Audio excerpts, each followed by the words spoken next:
So from your hands and knees, lengthen forwards into puppy pose and just lengthen through your spine, let your chest fall through your arms.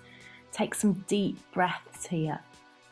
And then just coming into what we call needle and thread, so feeding your right arm all the way underneath your left. And then we just do the same on the other side, and this is just really nice to get into your shoulders and just keep breathing deeply. A really good way of just unravelling if you've been doing lots of sitting and slouching. So a nice cat stretch then to lengthen through the spine, separate the vertebrae, just get everything moving, all those muscles that work so hard around the spine. Exhale as you round through the back, breathe in back to a flat back, and then exhale just to let the tummy go, and really do let it go.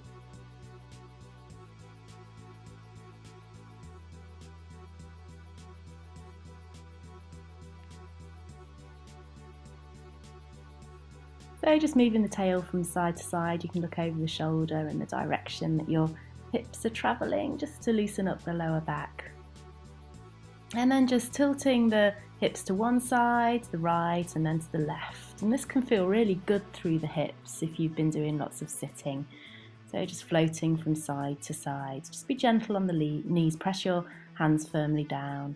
And then you can circle all the way around, getting into the lower back more. All the way back, and a few times on one side, and then a few times on the other. Just make sure that you go in both directions and breathe deeply as you go. Really try and exaggerate the breath.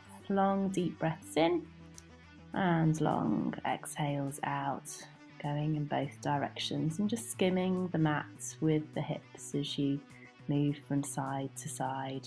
Just nice and easy in the shoulders, and then coming into an upward facing dog, just with the legs off the ground and pushing the hips forwards, and then lengthening through the spine into downward facing dog, and just feeling the length in the spine as you just let the head and shoulders just let go here.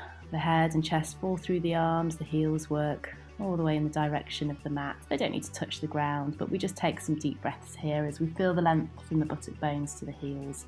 And then reaching with your right hand in the direction of your left ankle. Maybe you reach, maybe you don't make contact, it doesn't really matter. Then we do the other side, but we're just heading in that direction as we continue to breathe deeply.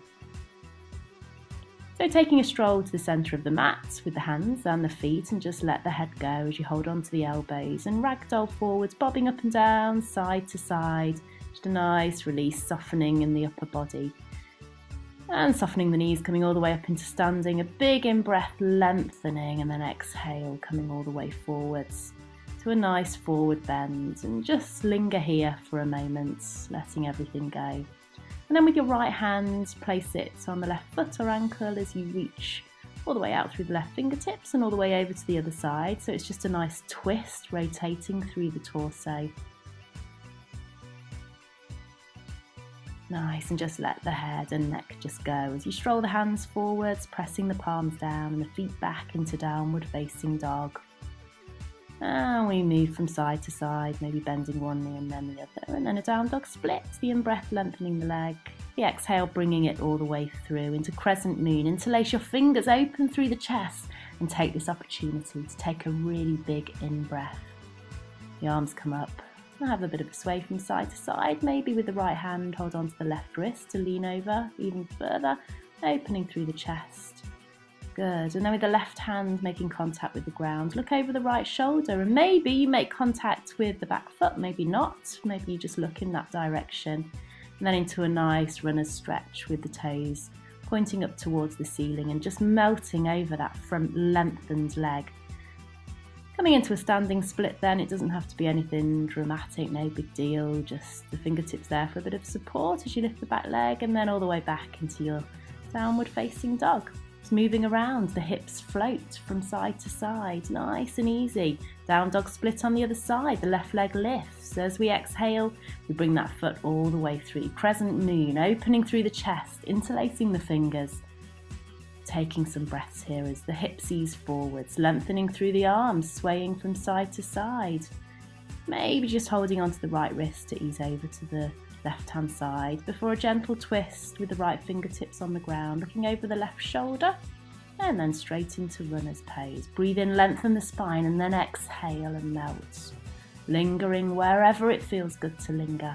before coming into your standing splits, lengthening through that right leg, fingertips there for support, and all the way back into your downward facing dog.